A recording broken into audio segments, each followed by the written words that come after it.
Hello everyone, welcome to the civil point institute Indore. तो guys हम पढ़ रहे हैं साइंस का ये लेक्चर नंबर 2 होगा। लेक्चर 1 में हमने बेसिक चीज़ें डिस्कस की थी, है ना। पहला वाला जो चैप्टर था कि कितने टाइप के मैटर होते हैं एंड उन मैटर के कुछ प्रॉपर्टीज़ के बारे में डिस्कस किया था। साथ साथ में हमने एटम वाले चैप्टर को भी स्टार्ट किया था, सेकंड वाले चैप्टर को स्टार्ट किया था। और उसमें दो चीज़ें सीखी थी बहुत अच्छे तरीके से कि एटम क्या होता है, एटम में एटॉमिक मास क्या होता है, एटॉमिक मास के अलावा आपका एटॉमिक नंबर क्या होता है, ये किसके थ्रू रिप्रेजेंट करते हैं। सारी चीज़ें मैंने प्रॉपर तरीके से सीख ली है। आपको पता था वहाँ पर दो चीज़ें सीखा था, एक जेड आपने सीखा था और एक ए आपने सीखा था।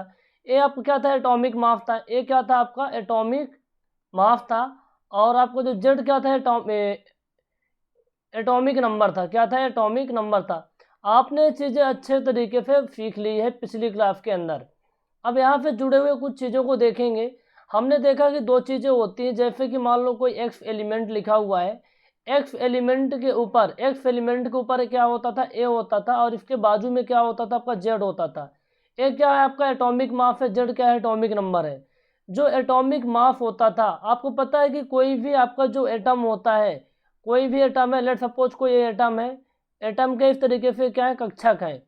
एटम के इस तरीके से सेल है, कक्षा है। तो इसके अंदर क्या होता है, प्रोटॉन प्लस न्यूट्रॉन होता है। इसे क्या बोलते हैं, नाभिक बोलते हैं। नाभिक के अंदर क्या क्या होता है, प्रोटॉन प्लस न्यूट्रॉन होता है। प्रोटॉन प्लस न्यूट्रॉन को न्यूक्लियन बोलते हैं। तो जो इस एटम का जो टोटल मास होता है, कहाँ कंसंट्रेटेड होता है, नाभिक में कंसंट्रेटेड होता है। एटॉमिक मास बराबर क्या होता था, प्रोटॉन प्लस न्यूट्रॉन होता था। जो आपका एटॉमिक नंबर है, ये रिप्रेजेंट करता था प्रोटॉनों की संख्या। किसकी, प्रोटॉनों की संख्या को रिप्रेजेंट करता था एटॉमिक नंबर। ये चीज़ आपको पता थी। आप न्यूट्रॉन की संख्या आसानी से निकाल पा रहे थे। ठीक है, तो अब मैं आपको कुछ एलिमेंट देता हूँ जिसमें आप प्रोटॉन, इलेक्ट्रॉन और न्यूट्रॉनों की संख्या के बारे में आप बताएंगे। जैसे कि पहला आपका एलिमेंट है, पहला एलिमेंट है सोडियम। ठीक है, सोडियम के ऊपर है प्लस चार्ज है और इसका एटॉमिक नंबर कितना होता है, 11 होता है। तो आप हमें इसमें क्या क्या बताएंगे, आप हमें इसमें क्या क्या बताएंगे, मैं वो बताने वाला हूँ आपको। Just a minute. आप हमें क्या क्या बताएंगे, प्रोटॉनों की संख्या कितनी होती है, ठीक है, एटॉमिक मास कितना होता है, इलेक्ट्रॉनों की संख्या कितनी होती है। ये होती नहीं है, इसमें कितनी होगी इस सोडियम वाले में। ये जो सोडियम का आयन आपको दिख रहा है, ठीक है, जब किसी एलिमेंट में पॉजिटिव या निगेटिव चार्ज आ जाता है, कोई ना कोई आवेश आ जाता है, उसे क्या बोलते हैं, आयन ही बोलते हैं। तो इसमें कितने भैया प्रोटॉन होंगे, जिस अब एटॉमिक नंबर कितना है, 11 है। तो एटॉमिक नंबर किसको रिप्रेजेंट करता है, प्रोटॉनों की संख्या का। तो कितना हो जाएगा, 11 हो जाएगा। और आपका जो जेड होगा, जेड कितना होगा भैया इसका, इसका जेड कितना होगा, और इलेक्ट्रॉनों की संख्या कितनी होगी। यहाँ पास प्लस आयन लिखा हुआ है, यहाँ पास प्लस आयन लिखा हुआ है। इस प्लस आयन क्या रिप्रेजेंट करता है, देखो इसमें दो चीज़ें होती है। इसका इलेक्ट्रॉनिक विन्यास करेंगे तो 2, 8 और 1 आएगा। तो जो एक इलेक्ट्रॉन आउटर सेल में बचता है, आउटर सेल में बचता है। अब इसके लिए क्या चाहिए होता है, बोरबरी का नियम क्या होता है, 2, 8, 18, 32 आगे डिस्कस करेंगे। ये बोरबरी का नियम होता है इलेक्ट्रॉनों को भरने के लिए। तो लास्ट वाली सेल में 18 इलेक्ट्रॉन चाहिए। तो क्या करेगा, 18 इलेक्ट्रॉन लेने से ज़्यादा बेटर है एक इलेक्ट्रॉन को दे दे बगल वाले को। तो एक इलेक्ट्रॉन ने क्या कर देगा, डोनेट कर देगा।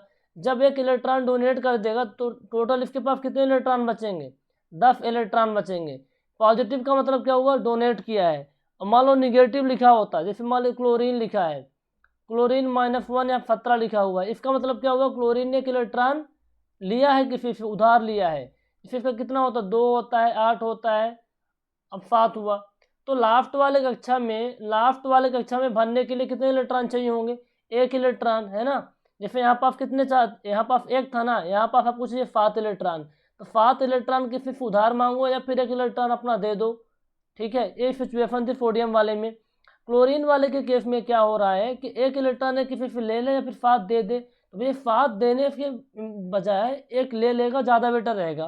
तो एक इलेक्ट्रॉन ने ले लेता है, एक इलेक्ट्रॉन ले लिया तो इसके सर पे -1 हो गया, एक कर्जदार हो गया। तो इसमें इलेक्ट्रॉनों की संख्या कितनी हो जाएगी भैया, 18 हो जाएगी।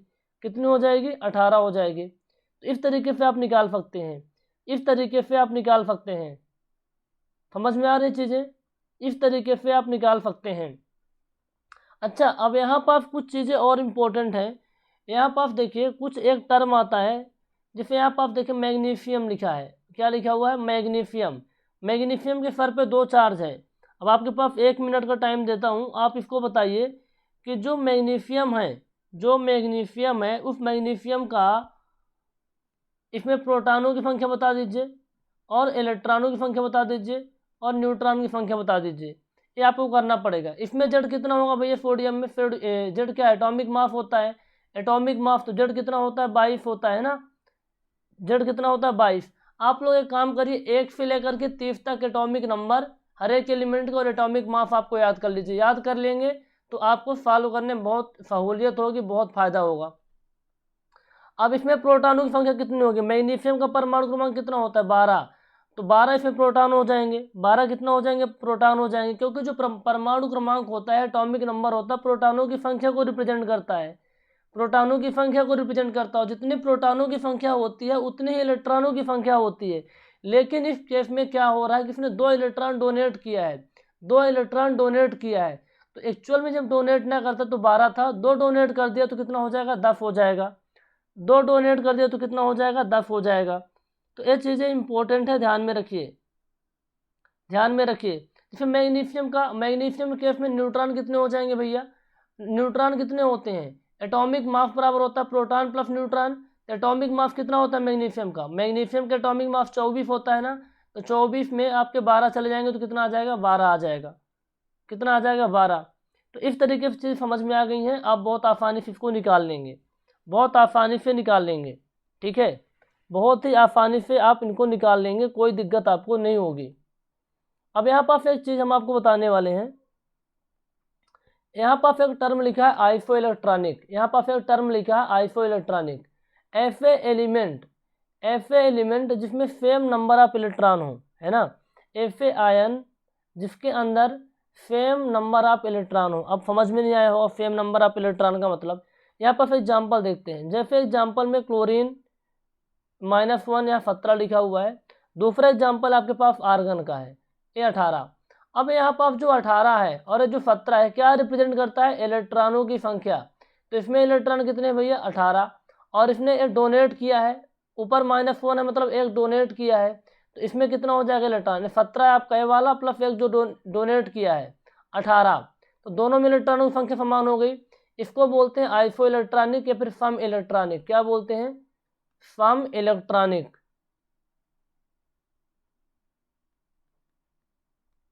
तो ऐसे आयन जिनके अंदर इलेक्ट्रॉनों की संख्या समान होती है उसे क्या बोलते हैं, आइसो इलेक्ट्रॉन बोलते हैं, आइसो इलेक्ट्रॉनिक बोलते हैं। तो ये जो छोटी छोटी बातें हैं ना, ये कई बार ये बातें आपके लिए इंपॉर्टेंट हो जाती हैं, एग्जाम में क्वेश्चन बन जाते हैं, एग्जाम में क्वेश्चन बन जाते हैं। इसके अलावा बहुत सारे टर्म होते हैं, बहुत सारे टर्म तो मैंने पिछली क्लास में आपको बताया था, बहुत सारे टर्म अभी इस क्लास में बता देंगे, तो आपको इन सब को ध्यान में रखना पड़ेगा। जैसे एक केस और लेते हैं, एक केस और आपको हम समझाते हैं एग्जाम्पल के लिए। यहाँ पर आप देखो, ये तो पहला एग्जाम्पल था। दूसरा एग्जाम्पल आप यहाँ देखिए, जैसे मान लीजिए सोडियम है, सोडियम में कितना चार्ज होता है, प्लस का चार्ज होता है, और जो आपका मैग्नीशियम होता है इसमें डबल प्लस होता है, यानी +1 लिखिए फिर डबल प्लस लिख दीजिए। अब ये कैसे कैसे आता है चीज़ थोड़ा मैं आपको बता देता हूँ। जैसे मैग्नीशियम में कितना होता है, 2 होता है, 8 होता है, अब फिर 2 इलेक्ट्रॉन होते हैं, 2 होता है, 8 होता है, 2 होता है। अब किसी भी सेल के आपको स्टेबिलिटी मेंटेन करनी है, किसी भी सेल को स्टेबिलिटी मेंटेन करनी है, तो उसके आउटर सेल में 8 इलेक्ट्रॉन होने चाहिए। कितने होने चाहिए, 8 इलेक्ट्रॉन होने चाहिए, रूल होता है। लेकिन इसके केस में 2 है, इसके केस में कितना है, 2 है। या तो 6 ले ले या फिर 2 दे दे, इसने 2 दे दिया, इसलिए इसके सर पे क्या है, प्लस है, मतलब डबल प्लस आ गया, या फिर +2 कर सकते हैं, +2 आयन है, +2 आयन है। अब यहाँ पर आप देखिए, ये +2 आयन है। अब इसने दिया है, इसने दिया है, जस्ट अ मिनट,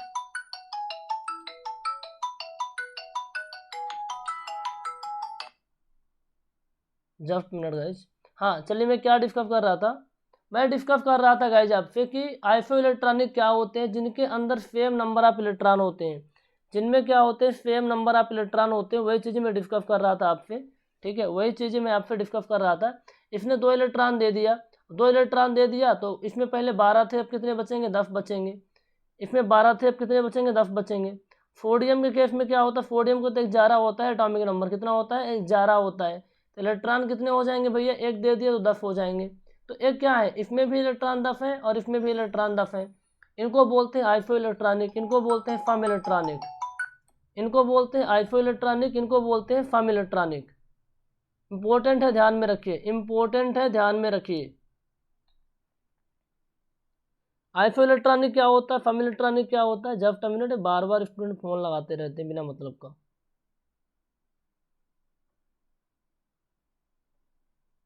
कोई नहीं, कोई डाउट होगा देख लेंगे। तो आइसो इलेक्ट्रॉनिक क्या होता है, चीज़ें आपको समझ में आ गई हैं। एग्जाम्पल क्लियर है आप लोगों को, एग्जाम्पल क्लियर है ना। जैसे और आप एग्जाम्पल देखना चाहें तो जैसे एल्युमिनियम का, एल्युमिनियम के 13 होता है, तो इसमें कितना हो जाएगा, +3 हो जाएगा, +3। तो इसमें इलेक्ट्रॉनों की संख्या कितनी होगी बाबू, इलेक्ट्रॉन कितने हो जाएंगे इसमें, 13 - 3 बराबर 10 हो जाएगा, 13 - 3 बराबर 10 हो जाएगा।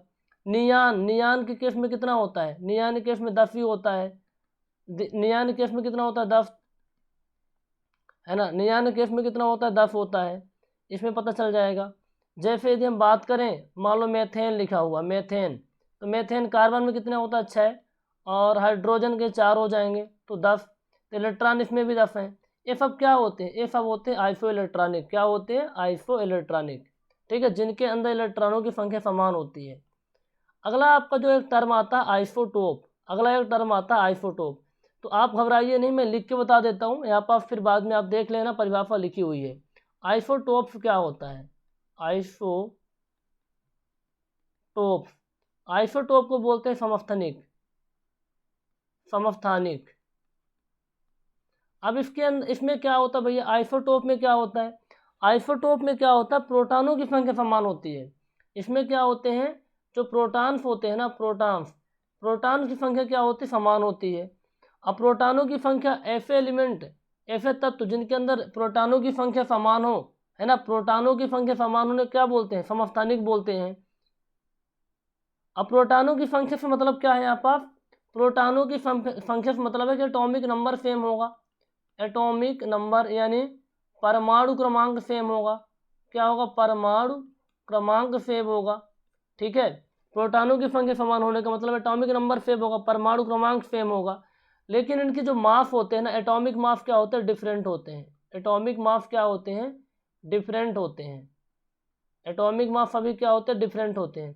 तो मेन आपको ये ध्यान में रखना है कि प्रोटॉनों की संख्या समान हो, प्रोटॉनों की संख्या समान हो। जैसे कि आपको पता है हाइड्रोजन के 3 आइसोटोप होते हैं, हाइड्रोजन के 3 आइसोटोप होते हैं, एक होता है प्रोटियम, एक होता है ड्यूटेरियम, तीसरा होता है टाइटेरियम। तो इसका जो, इसमें तो एटॉमिक नंबर एक ही एक सब में होता है, एटॉमिक नंबर सब में होता है एक एक, लेकिन इसमें एटॉमिक मास अलग अलग होते हैं, एटॉमिक मास क्या होते हैं, अलग अलग होते हैं। तो इसमें क्या है, एटॉमिक नंबर सेम है, यानी प्रोटॉनों की संख्या सेम है, तो फिर क्या बोलेंगे अपन, आइसोटोप बोलेंगे, समस्थानिक बोलेंगे, क्या बोलेंगे, आइसोटोप बोलेंगे, समस्थानिक बोलेंगे, ठीक है, समस्थानिक बोलेंगे। तो इनको थोड़ा ध्यान में रखिएगा।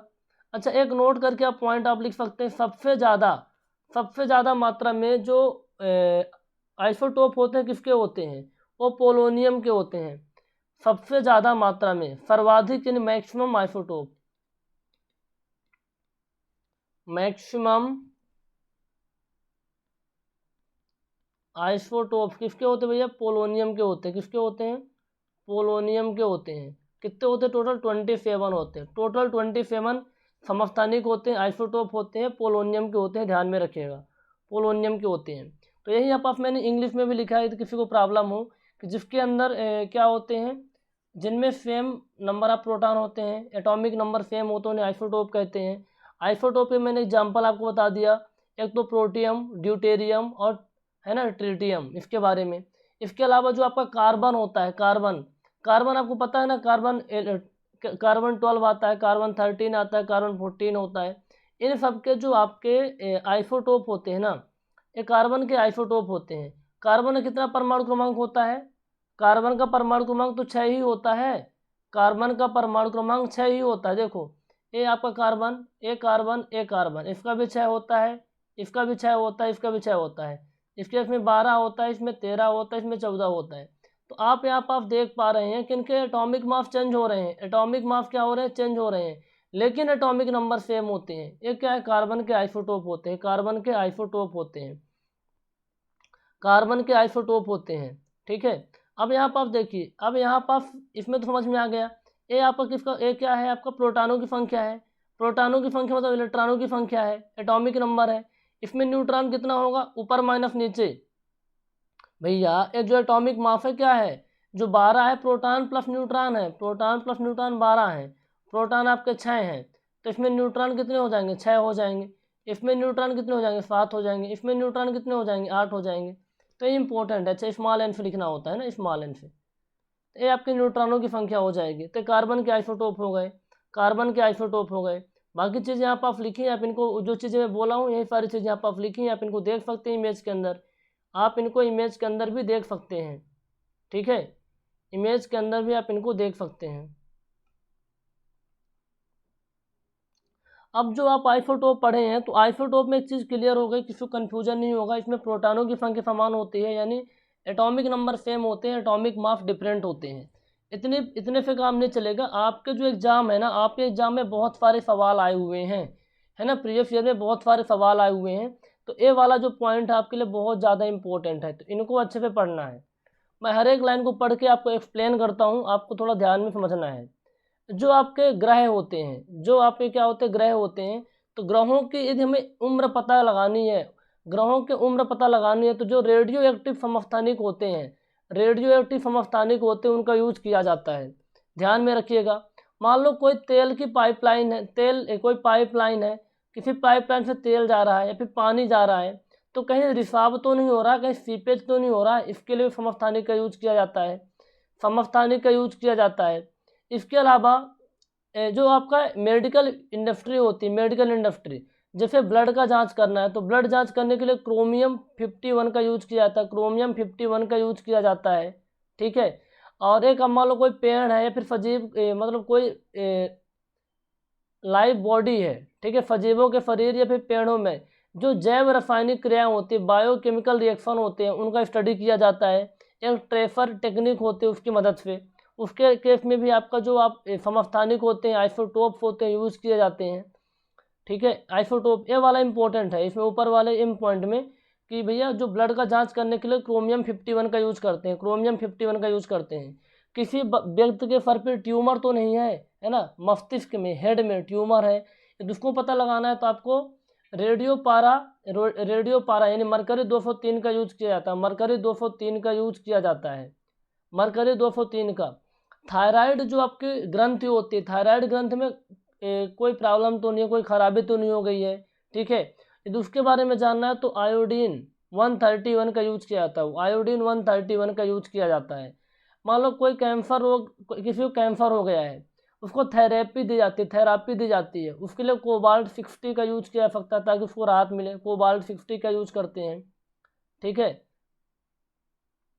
और जो रक्त की संबंधित जो डिफ्यूज होती हैं, रक्त संबंधित जो डिफ्यूज होती हैं, उसके लिए अपन यूज करते हैं सोना 189, सोना 189। ठीक है, AU 189। ठीक है, AU 189। चर्म रोग हो गया या फिर त्वचा से संबंधित जो रोग होते हैं, उसके लिए फास्फोरस 31 का यूज करते हैं, फास्फोरस 31 का। तो ये इंपॉर्टेंट है, क्या क्या इंपॉर्टेंट है जो मैंने बताया, कि भैया आपका रक्त की जांच के लिए क्रोमियम 51, और किसी व्यक्ति के सिर में ट्यूमर तो नहीं है, रेडियो 230 203 यूज करते हैं। थायराइड ग्रंथ में किसी तरीके की खराबी तो नहीं है, उसके लिए आयोडीन 131। कैंसर रोग है ना, कैंसर रोग हो जाने पर उसके मतलब कोबाल्ट की जब थेरेपी देते हैं तो कोबाल्ट 60 का यूज करते हैं। रक्त और रक्त संबंधित जो डिफरेंट डिसीज होती हैं, उसके लिए सोना 189। चर्म रोग अर्थात त्वचा से संबंधित जो रोग होते हैं, उनके निदान के लिए फास्फोरस 31 का यूज होता है, फास्फोरस 31 का यूज होता है। इम्पोर्टेंट है, ध्यान में रखिएगा। इसके अलावा जो मान लीजिए आप कहीं खुदाई कर रहे हैं, है ना, कोई खनन हो रहा है, कोई खुदाई कर रहे हैं, और कोई बहुत ज़्यादा पुरानी चीज़ें आपको मिलती हैं, तो उन पुरानी चीज़ वो कब बनी, है ना, उसका निर्माण कैसे हुआ, उनकी उम्र पता लगाने के लिए कार्बन 14 का यूज करते हैं, कार्बन 14 का यूज करते हैं, है ना, कार्बन। अब हमें अर्थ की एज पता करनी है कि धरती कब तक रहेगी, उसके लिए थोड़ा लेड का यूज करते हैं, शीशे का यूज किया जाता है। उल्का पिंडों की आयु का पता लगाने के लिए K40 का यूज किया जाता है, K40 का यूज किया जाता है। इसका एग्रीकल्चर क्षेत्र में बहुत उपयोग होता है। ठीक है, एग्रीकल्चर क्षेत्र में आलू की खेती को कीड़े से बचाना है तो कोबाल्ट 50 का यूज़ करते हैं, कोबाल्ट 50 का यूज़ करते हैं। जब भी आपको आर्टिफिशियल रेन करवानी हो तो सिल्वर आयोडाइड का यूज़ करते हैं, सिल्वर आयोडाइड का यूज़ करते हैं आर्टिफिशियल रेन के लिए। आर्टिफिशियल रेन के लिए जो खेतों में हमें प्रोडक्शन ज़्यादा करना है, हम की फसल लगा रहे हैं तो प्रोडक्शन ज़्यादा हो, उत्पादन ज़्यादा हो, तो फर्टिलाइज़र ज़्यादा चाहिए होगा। उसके लिए फर्टिलाइज़र के रूप में फास्फोरस 32 का यूज़ करते हैं, फास्फोरस 32 का। तो ये जो मैंने बताया ना बहुत ज़्यादा इंपॉर्टेंट है, इनको याद कर लीजिए, समझ लीजिए और लिख लीजिए, एक क्वेश्चन आपके एग्जाम में बनेंगे। तो हमने आइसोइलेक्ट्रॉनिक देख लिया जिनमें इलेक्ट्रॉनों की संख्या समान हो, आइसोटोप जिनमें प्रोटॉनों की संख्या समान हो।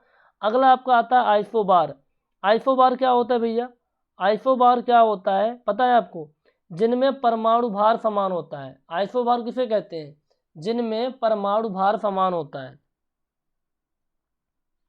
परमाणु भार क्या होता है? समान होता है। इनके बारे में थोड़ा सा हम डिस्कस कर लेते हैं, जस्ट मिनट। देखिए एग्जाम्पल, आइसोबार को बोलते हैं समभारिक। क्या बोलते हैं भैया? समभारिक। इंपॉर्टेंट है हिंदी वालों के लिए। समभारिक क्या बोलते हैं? समस्थानिक बोलते थे, इसको बोलते समभारिक। इसमें एटॉमिक मास समान हो, ऐसे एलिमेंट जिनके अंदर एटॉमिक मास समान हो। जैसे आपका आर्गन लिखा हुआ है, आर्गन का एटॉमिक नंबर 18 होता है और एटॉमिक मास 40 होता है, एटॉमिक मास 40 होता है। कैल्शियम, कैल्शियम में कितना होता है भाई? 20 होता है और इसका क्या होता है? 40 होता है। तो यहाँ पर आप देख रहे हैं कि एटॉमिक नंबर डिफरेंट हैं, दो एलिमेंट है, दोनों एलिमेंट के एटॉमिक नंबर अलग अलग हैं लेकिन एटॉमिक मास सेम है। तो एटॉमिक मास सेम है तो क्या बोलेंगे भैया? समभारिक बोलेंगे। क्या बोलते हैं? समभारिक बोलते हैं। तो इन बातों को ध्यान में रखेंगे नहीं रखेंगे आप?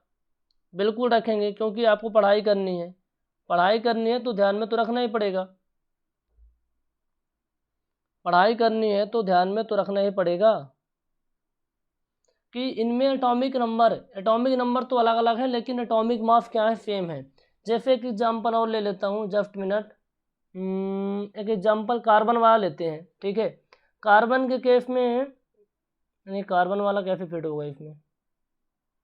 हो जाएगा। देखो कार्बन, कार्बन का जो होता है, आपने कार्बन के अलग अलग होते हैं, कार्बन होता है 6 और 14 वाला, और एक कार्बन नाइट्रोजन होता है, नाइट्रोजन का 14 होता है, नाइट्रोजन का क्या होता है? 14 होता है।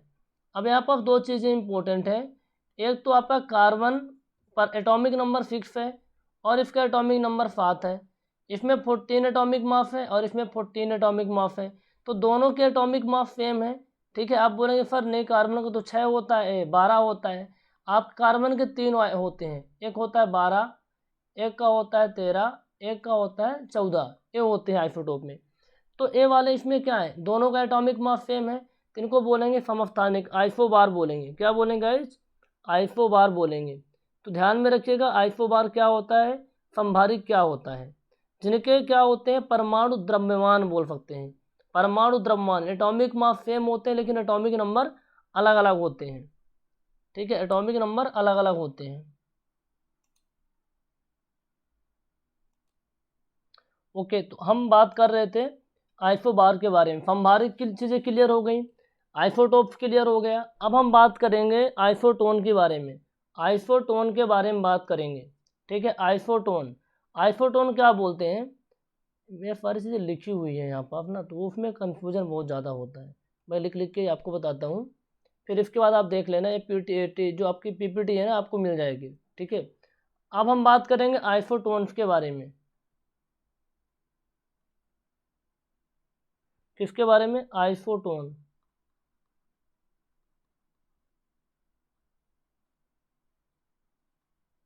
आइसोटोन को क्या बोलते हैं भैया? आइसोटोन को क्या बोलते हैं? सम न्यूट्रॉनिक बोलते हैं, सम न्यूट्रॉनिक। क्या बोलते हैं? सम न्यूट्रॉनिक। सम न्यूट्रॉनिक मतलब जिसमें क्या समान हो, नाम से पता चल रहा है इसमें क्या समान हो? न्यूट्रॉन समान हो। जिनमें न्यूट्रॉनों की संख्या समान होती, ऐसे एलिमेंट जिनके नाभिक में, जिनके न्यूक्लियस में न्यूट्रॉनों की संख्या समान होती है, उन्हें आइसोटोन बोलते हैं। क्या बोलते हैं? आइसोटोन। फॉर एग्जाम्पल, एग्जाम्पल लेके बात करें, इसमें कार्बन है, ये कार्बन 6 और 14 है, और ये आपका ऑक्सीजन है 8 और 16 है।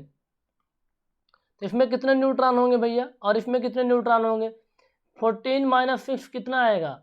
न्यूट्रॉन की संख्या कितनी आ जाएगी इसमें आपकी? ये न्यूट्रॉनों की जो संख्या आएगी, जस्ट अ मिनट, न्यूट्रॉनों की जो संख्या आएगी वो कितना आएगी, 8 आएगी। न्यूट्रॉनों की संख्या 8 आएगी। और इस केस में कितनी आएगी, इसमें भी 8 आएगी। तो इसमें क्या है, न्यूट्रॉनों की संख्या समान है। जब न्यूट्रॉनों की संख्या समान से क्या बोलेंगे, आइसोटोन्स बोलते हैं, आइसोटोन्स बोलते हैं। एक एग्जाम्पल और समझ लीजिए यदि आपको कन्फ्यूजन हो रहा है। फास्फोरस कितना होता है, 15 होता है और ये 31 होता है। साथ में आपका जो सल्फर होता है इसका 16 होता है और इसका 32 होता है। 16 होता है और 32 होता है। अब इसमें न्यूट्रॉन कितने होंगे, 31 और 15, 31 और 15 माइनस करें कितना आएगा, 16। और इसमें कितने आएंगे, 16। तो दोनों में 16 हैं। तो ये क्या हो गए, आइसोटोन्स हो गए, सम न्यूट्रॉनिक हो गए, सम न्यूट्रॉनिक हो गए। तो क्लियर हो गए सम न्यूट्रॉनिक क्या होते हैं, आइसोटोन क्या होता है, आइसोटोप्स क्या होता है, आइसोबार क्या होता है ना, आइसो इलेक्ट्रॉन क्या होते हैं। तो आई थिंक सारी चीज़ें आपकी क्लियर हो गई हैं। एक एक करके मैंने सारी चीज़ें आपको बता दी है। जस्ट अ मिनट में एक बार देख लेता हूँ। ठीक है, आइसोटोन्स मैंने बता दिया, आइसो इलेक्ट्रॉनिक मैंने बता दिया, लगभग सारी चीज़ें हो गई।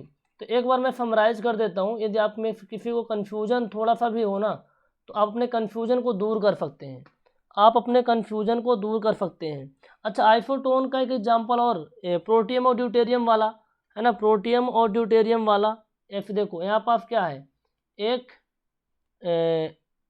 और 3, ये ट्राइटियम वाला है ना, ट्राइटियम। और एक क्या होता है, हीलियम 2 और 4। इसमें भी 2 आएगा और इसमें भी 2 आएगा। ये क्या है आपके, ये आपके होते हैं आइसोटोन। क्या होते हैं भैया, आइसोटोन होते हैं, सम न्यूट्रॉनिक होते हैं, सम न्यूट्रॉनिक होते हैं। अभी तक मैंने जो जो पढ़ा मैं फटाफट बता देता हूँ आपको, ताकि आपको चीज़ें क्लियर हो जाएं। मैंने अभी आपको बताया आइसो इलेक्ट्रॉन, मैं आपको बताया आइसो इलेक्ट्रॉन। आइसो इलेक्ट्रॉन मतलब क्या होते हैं, इलेक्ट्रॉन की संख्या समान हो, इलेक्ट्रॉन की संख्या समान हो।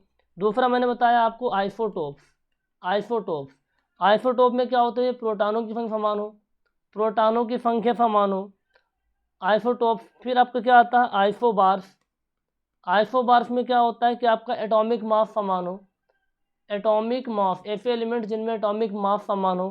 तो आइसो इलेक्ट्रॉन, आइसोटोप, आइसोबार, और आपका आता है आइसोटोन, आइसोटोन। आइसोटोन्स में क्या होता है, जिसमें न्यूट्रॉनों की संख्या समान हो, ऐसे एलिमेंट जिनमें न्यूट्रॉनों की संख्या समान होते हैं। तो ये क्या कहलाते हैं आपके, ये आपके कहलाते हैं आइसोटोन्स। तो ये जो आपके 1 2 3 4 चारों डिफिनीशन बहुत ज़्यादा इंपॉर्टेंट है, आपको इनको बहुत अच्छे तरीके से ध्यान में रखना ही पड़ेगा, ध्यान में रखना ही पड़ेगा। ठीक है, अब हम बात करें कुछ बेसिक्स। देखिए जो हम चीज़ें पढ़ा रहे हैं बहुत डिटेल में हम नहीं जाएंगे, आपके एग्जाम के लिए रिवीजन टाइप से हो जाएगा। और आपको और इनको डिटेल में जानना है तो हम आपको एक PDF प्रोवाइड करेंगे, एक हम PDF प्रोवाइड करेंगे। उस PDF को आप क्या करना, अच्छे से पढ़ लेना और आपकी चीज़ें क्लियर हो जाएंगी डिटेल के अंदर। या फिर आप साइंस के लिए एक बुक आती है, आप उसको फॉलो कर सकते हैं, ठीक ठाक बुक होती है, दृष्टि पब्लिकेशन की आती है, वहाँ पे बहुत सारी चीज़ें डिटेल में और कवरेज हो जाएंगी। लेकिन जो भी इंपॉर्टेंट पॉइंट है वो तो छोड़ेंगे नहीं, उतना तो हम डिस्कस करेंगे ही करेंगे। जिनको और डिटेल में फीलिंग लेना है और डिटेल में पढ़ना है तो वहाँ से पढ़ सकते हैं। जैसा पहला एक मैं डिफिनीशन आपको बता देता हूँ, एलिमेंट क्या होता है। एलिमेंट यानी तत्व क्या होते हैं, तत्व क्या होते हैं भैया, तत्व के बारे में पता है आपको, जिनके ऐसा एलिमेंट होते हैं जो सेम टाइप के एटम से बने होते हैं। दुनिया में हर एक चीज़ क्या है, मैटर है ना। मैटर क्या होता है, जिनके अंदर मास होता है, द्रव्यमान होता है और स्थान घेरती हैं। ठीक है, उसका कुछ ना कुछ वैल्यूम होगा। अब एलिमेंट जो होते हैं ना, ऐसी चीज़ जो सेम टाइप के एटम से बनी होती है, सेम टाइप के परमाणुओं से बनी होती है ना, सेम टाइप के एटम से बनी हो, सेम टाइप के एटम से बना हो, एटम से बना हो, जो सेम टाइप के एटम से बना हो तो उसे क्या बोलते हैं, एलिमेंट बोलते हैं। अब सेम टाइप के एलिमेंट से बना है, मान लो हीलियम आपका हो गया, हाइड्रोजन हो गया, आयरन हो गया, क्लोरीन हो गया, फास्फोरस हो गया, सल्फर हो गया, सब क्या है, सेम टाइप के एटम से बने हैं। मान लो ये सल्फर है, यहाँ पर सल्फर रखा हुआ है इतना, तो जो सल्फर है ना सेम टाइप के, जितने भी एटम से मिलकर बना है ना, जितने परमाणुओं से मिलकर बना है, वो सब सल्फर के परमाणु हैं, सब सल्फर के परमाणु एक टाइप के एटम से मिलकर बने होते हैं। ये आपके क्या होते हैं, एलिमेंट होते हैं। एक और डिफिनीशन आपको आपने सुनी होगी, कंपाउंड क्या होता है, यौगिक, आपने नाम सुना होगा यौगिक, कंपाउंड। अबे तो 9th क्लास के अंदर आप लोग पढ़े होंगे, अबे बताने वाली चीज़ थोड़ी होती है, फिर भी आप देख लो कंपाउंड में क्या होता है, इसमें फार्मूला बनता है। है ना, दो एलिमेंट क्या करते हैं, दो या दो से ज़्यादा एलिमेंट क्या करते हैं इसके अंदर रिएक्ट करते हैं, क्या करते हैं, रिएक्ट करते हैं। देखो फिक्स फार्मूला होता है, क्या होता है, फिक्स फार्मूला होता है जो कि एक फिक्स रेशियो से बनता है, जो कि एक फिक्स रेशियो से बनता है। जैसे यहाँ पर आप देखिए H2O बना है, पानी का एक मॉलिक्यूल है, इसमें दो हाइड्रोजन है और एक ऑक्सीजन है, दो हाइड्रोजन है और एक ऑक्सीजन है। तो ये कैसे बना होगा, इसमें कुछ ना कुछ इसके अंदर एक फिक्स रेशियो रहा होगा, इसके अंदर फिक्स रेशियो रहा होगा। जैसे हाइड्रोजन 2 है और इसके पास कितना है, हाइड्रोजन 2 है और ऑक्सीजन कितना है, 1 है। ये आपस में रिएक्ट करके पानी बनाए हैं। जैसे carbon dioxide, carbon dioxide gas में देख लो, एक कार्बन है दो ऑक्सीजन है, एक कार्बन है दो ऑक्सीजन है। आप यहाँ पास देखो हाइड्रोजन के पास 2 इलेक्ट्रॉन है, हाइड्रोजन के पास 2 इलेक्ट्रॉन है। अभी जब मैं आपको वैलेंसी बताऊंगा ना, तो वैलेंसी सीखने के बाद इनको और अच्छे से आप समझ पाएंगे। इसमें देखिए इसमें क्या था, 2 और 6 था, यानी 2 इलेक्ट्रॉन निगेटिव था ना। ऑक्सीजन क्या होता, ये आपका 2 पॉजिटिव था, प्लस जो आपका ऑक्सीजन था ये 2 निगेटिव था 2 निगेटिव था। तभी तो जा कर के ये चीज़ें पॉसिबल हो पाई, क्या बना है, H2O बन पाया, H2O बन पाया था। अभी जब मैं फार्मूला वाला बताऊंगा ना, फार्मूला मेकिंग, तो वहाँ समझिएगा, अभी यहाँ कन्फ्यूजन होगा। कंपाउंड में क्या होता है, फार्मूला होता है, फिक्स रेशियो से मिलके बने होते हैं, दो से ज़्यादा आइटम मिलके बनते हैं। लेकिन जो आपका मिक्सचर होता है, मिश्रण जो होता है, मिक्सचर होता है, मिक्सचर यानी मिश्रण बोलते हैं, मिश्रण के अंदर नो फार्मूला, कोई फार्मूला नहीं होता, कोई फार्मूला नहीं होता। जैसे आप देखें फेमेंट, फेमेंट का कोई फार्मूला होता है क्या, फेमेंट का कोई फार्मूला, मान लो मिल्क है तो मिल्क का कोई फार्मूला होता है क्या, सॉइल, सॉइल का कोई फार्मूला होता है। तो ये चीज़ें क्या होती है, मिक्सचर में आती है, क्या आती है, मिक्सचर में आती हैं। तो बस बेसिक बेसिक चीज़ें पता होगा कि एलिमेंट क्या होते हैं, कंपाउंड क्या होते हैं, मिक्सचर क्या होते हैं, थोड़ा सा ध्यान में रखिएगा। इसके अलावा जो आपके एग्जाम में पूछी जाने वाली चीज़ें उनके बारे में थोड़ा सा डिटेल में समझते हैं।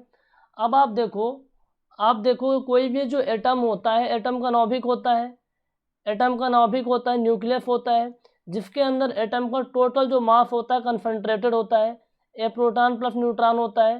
फिर आप इसके चारों तरफ इलेक्ट्रॉन चक्कर लगाते हैं, इसको चारों तरफ क्या होते हैं, इलेक्ट्रॉन चक्कर लगाते हैं, समझते हैं, इसके चारों तरफ क्या होते हैं, इलेक्ट्रॉन चक्कर लगाते हैं।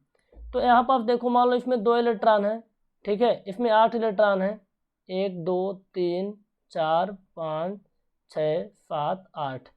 और इसमें मान लो लेट्स सपोज हम क्लोरीन की बात कर लेते हैं क्लोरीन का 17 होता है, तो 2 हो गया, 8 हो गया, फिर 7 हो जाएंगे। इसके अंदर कितने होंगे, 7 होंगे, 1 2 3 4 5 6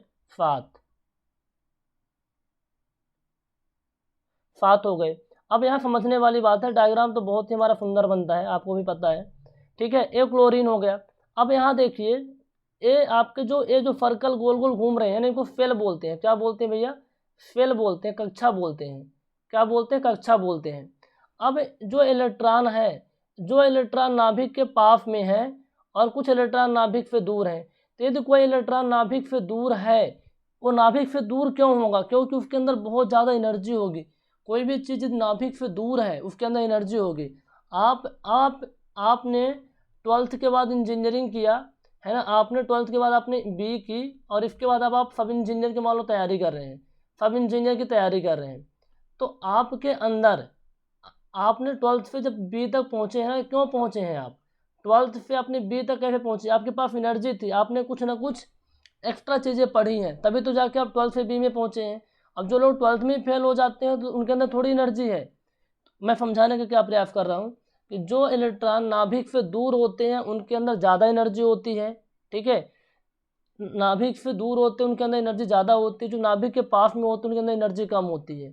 तो एनर्जी लेवल से क्वेश्चन आता है, एनर्जी लेवल से क्वेश्चन आपके एग्जाम में बनेगा, एनर्जी लेवल से आपके एग्जाम में क्वेश्चन बनेगा, ठीक है।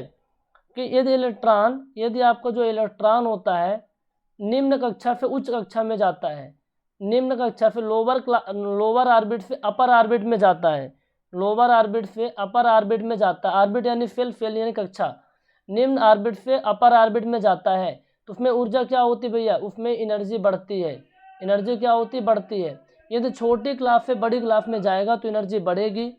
यदि इलेक्ट्रॉन अपर कक्षा से उच्च कक्षा से निम्न कक्षा में आता है, निम्न कक्षा में आता है, तो एनर्जी क्या होती है, घटती है, एनर्जी क्या होती है, घटती है।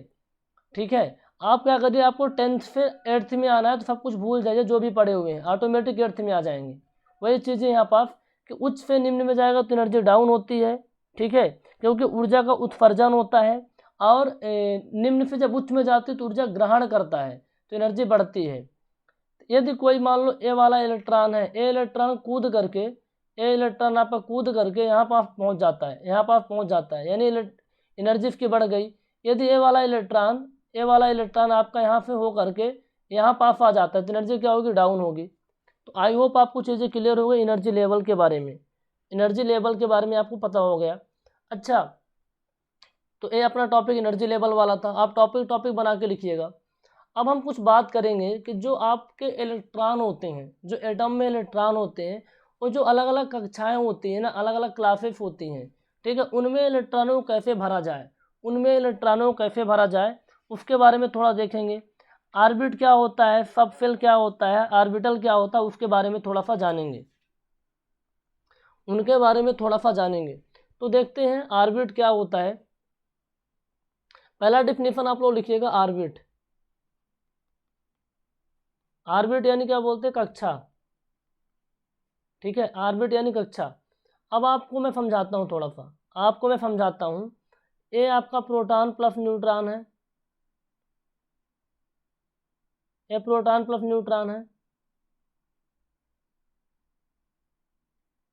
इलेक्ट्रॉन चक्कर लगाएगा,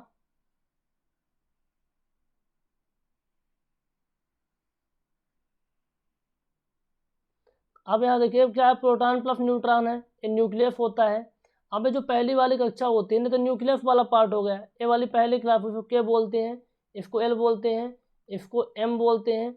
और इसके ऊपर जो एक क्लास आएगी, मतलब ऑर्बिट आएगा, उसको क्या बोलते हैं, एन बोलते हैं।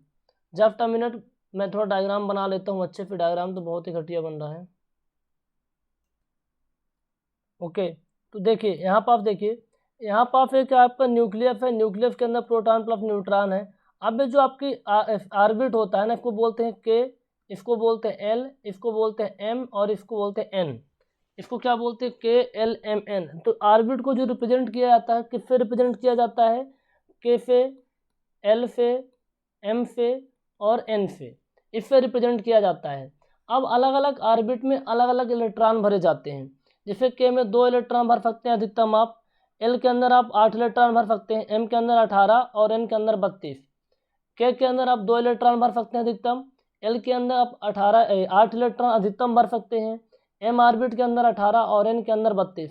आप बोलेंगे सर अपने मन से आप कैसे बोल सकते हैं ऐसे? नहीं, मैं अपने मन से नहीं बोल रहा हूँ, एक वैज्ञानिक थे, बोरबरी नाम था उनका, बोरबरी ने एक नियम दिया था 2n स्क्वायर का, 2n स्क्वायर का एक नियम दिया था उन्होंने, 2n स्क्वायर का एक नियम दिया था। n क्या होता है आपका, नंबर ऑफ ऑर्बिट है ना, या फिर ऑर्बिट नंबर बोलते हैं, नंबर ऑफ ऑर्बिट नहीं बोलेंगे, ऑर्बिट नंबर। कौन सा ऑर्बिट नंबर, मान लो पहला ऑर्बिट नंबर है, ये आपका पहला वाला ऑर्बिट नंबर होगा, ये दूसरा ऑर्बिट नंबर होगा, ये तीसरा ऑर्बिट नंबर होगा, ये चौथा ऑर्बिट नंबर होगा। तो यहाँ पर आप देखिए 2 × 1 का स्क्वायर कितना हो जाएगा, 2 हो जाएगा। फिर 2 × 2 का स्क्वायर करेंगे तो 2 दूनी 4 दूनी 8 हो जाएगा। 2 × 3 का स्क्वायर करेंगे तो 18 आ जाएगा। फिर 2 × 4 का स्क्वायर करेंगे तो 32 आ जाएगा। तो आपको पता चल गया कि जो आपका एल वाला के कक्षा है उसमें 2 इलेक्ट्रॉन अधिकतम, एल वाले में 8 इलेक्ट्रॉन, एम वाले में 18 और एन वाले में अधिकतम 32 भर सकते हैं। ठीक है, तो ऑर्बिट क्या होता है आपको पता चल गया, ये सब क्या है आपके ऑर्बिट है। तो ऑर्बिट को रिप्रेजेंट करते हैं के एल एम एन से, उसके अंदर अधिकतम 2, 8, 18, 32 वाला रूल फॉलो होता है। बोरबरी का नियम होता है 2n स्क्वायर वाला। इतना आप ध्यान में रखिएगा, इनको आप ध्यान में रखिएगा। ऑर्बिट क्या होता है, ऑर्बिट को किससे रिप्रेजेंट करते हैं, कितने इलेक्ट्रॉन भर सकते हैं। अगला पॉइंट है आपका कि आपने कक्षा सीख ले तो कक्षा क्या, कक्षा फिर पढ़ेंगे उपकक्षा, सब सेल है ना, इसको सेल भी बोलते हैं, ध्यान में रखिएगा। इसको क्या बोलते हैं, ऑर्बिट को सेल भी बोलते हैं, ऑर्बिट को बोलते हैं सेल भी बोलते हैं। तो हम बात करेंगे सब सेल के बारे में। अब हम बात करेंगे, अगला टॉपिक अपना जो आएगा वो होगा सब सेल यानी उपकक्षा। उपकक्षा को रिप्रेजेंट करते हैं एस पी डी एफ से रिप्रेजेंट करते हैं। उप कक्षा को रिप्रेजेंट करते हैं किससे, एफ पी डी एफ से रिप्रेजेंट करते हैं। ठीक है, अब इनके अंदर कितना कितना अधिकतम इलेक्ट्रॉन आ सकते हैं, एफ के अंदर अधिकतम 2 इलेक्ट्रॉन आ सकता है, पी के अंदर अधिकतम 6 इलेक्ट्रॉन आ सकता है, डी के अंदर अधिकतम 10 इलेक्ट्रॉन आ सकता है और एफ के अंदर अधिकतम 14 इलेक्ट्रॉन आ सकते हैं। एफ के अंदर 2, पी के अंदर 6, डी के अंदर 10 और एफ के अंदर 14 इलेक्ट्रॉन अधिकतम आ सकते हैं। अच्छा, कितने कितने गैप होता है इसके अंदर, ये 4 का गैप होता है ना, ए प्लस 4 का, इसके अंदर ए प्लस 4 का गैप होता है, इसके अंदर ए प्लस 4 का गैप होता है। तो कितने का अंदर होता है, 4 इलेक्ट्रॉन का अंतर होता है। तो सब सेल को रिप्रेजेंट करते हैं एफ पी डी एफ से, एफ पी डी एफ से रिप्रेजेंट करते हैं।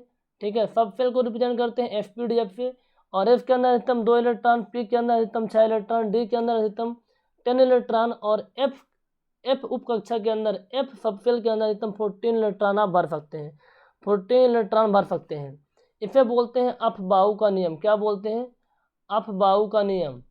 ये हम अभी थोड़ा सा भी अभी पढ़ेंगे आगे चल के, उसको अफबाऊ के नियम कैसे कैसे होते हैं डिटेल में बताऊंगा, लेकिन आप इतना जान लो सब सेल के बारे में। ठीक है, इसको एफ पी डी एफ से रिप्रेजेंट करते हैं, एफ पी डी एफ से रिप्रेजेंट करते हैं। अगला आपका आता है ऑर्बिटल। क्या होता है ऑर्बिटल, ऑर्बिटल को क्या बोलते हैं भैया, उपकक्षा, नहीं उपकक्षा हो गया, कक्षक बोलेंगे, क्या बोलते हैं, कक्षक, ऑर्बिटल बोलते हैं।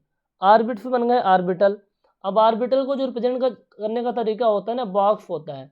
ऑर्बिटल को रिप्रेजेंट करते हैं बॉक्स, और इसके अंदर मैक्सिमम आप 2 इलेक्ट्रॉन भर सकते हैं, एक बॉक्स के अंदर मैक्सिमम 2 इलेक्ट्रॉन भर सकते हैं, और इसको रिप्रेजेंट करते हैं एरो से, है ना, अप एंड डाउन, इसको एरो से रिप्रेजेंट करते हैं। तो ऑर्बिटल को एरो से रिप्रेजेंट करते हैं बॉक्स के अंदर, और एक बॉक्स में अधिकतम आप 2 इलेक्ट्रॉन भर सकते हैं, और इस बॉक्स को ही ऑर्बिटल कहा जाता है, इस बॉक्स को ही ऑर्बिटल कहा जाता है। ठीक है, इस बॉक्स को ही, जैसे एफ में कितने इलेक्ट्रॉन भर सकते हैं, 2, तो यहाँ पर क्या बनेगा, एक बॉक्स बनाएंगे, 2 इलेक्ट्रॉन भर देंगे। पी के अंदर तुम कितने इलेक्ट्रॉन भर सकते हैं, 6, तो एक ही बॉक्स में आप 6 नहीं भरेंगे, आपको यहाँ पास 3 बॉक्स बनाने पड़ेंगे, 1 2 3। अच्छा, यहाँ पास एक रूल फॉलो होता है, ये रूल ये होता है कि जब भी आप इलेक्ट्रॉन भरेंगे ना, 2 2 करके नहीं भरेंगे। पहले तो हर एक बॉक्स में आप एक इलेक्ट्रॉन ऊपर की तरफ डंडी करके रख देंगे, फिर आप जब दूसरे चक्रण में आएंगे, है ना, पुनः दूसरे चक्रण में आएंगे, तो आप एक नीचे का मुंह करते हुए इलेक्ट्रॉन भरते जाएंगे, नीचे का मुंह करते हुए इलेक्ट्रॉन भरते जाएंगे। ये क्लियर हो गया कि कैसे कैसे इलेक्ट्रॉन भरना है। एफ पी के बारे में, मान लो डी है, तो डी के अंदर कितने होते हैं, 10 होते हैं, तो कितने बॉक्स बनाने पड़ेंगे आपको, 5 बनाने पड़ेंगे। कितने बनाने पड़ेंगे, 5। तो 1 2 3 4 5, पहले एक इलेक्ट्रॉन ऐसे ऐसे करके भरोगे आप, ये 5 इलेक्ट्रॉन हो गया। फिर आप इस तरीके से 6 7 8, नहीं 1 2 3 4 5 6 7 8 9, ये कितना हो जाएगा, 10। इस तरीके से आप इलेक्ट्रॉन भर सकते हैं। आप ऐसा नहीं भर सकते हैं कि आप कुछ भी उल्टा सीधा कर दें, पहले आपको प्रॉपर तरीके से 5 बनाना पड़ेगा, क्योंकि डी के अंदर एकदम 10 इलेक्ट्रॉन आ सकते हैं। तो 1 2 3 4 5, तो पहले आप 1 इलेक्ट्रॉन, 2 3 4 5, ये 6, ये 7, ये 8, ये 9। अब ऐसे नहीं कर सकते कि आप इसको सीधा कर दें, ऐसा आप नहीं कर सकते, इसको भी आपको अपोजिट ही करना पड़ेगा, है ना, दूसरे चक्रण में आपको अपोजिट करना पड़ेगा। जैसे एफ होता है, एफ के अंदर कितने इलेक्ट्रॉन होते हैं, 14, तो इसमें कितने बॉक्स बनेंगे, 7। कितने बनेंगे, 7, 1 2 3 4 5 6 7। पहले एक इलेक्ट्रॉन आएगा,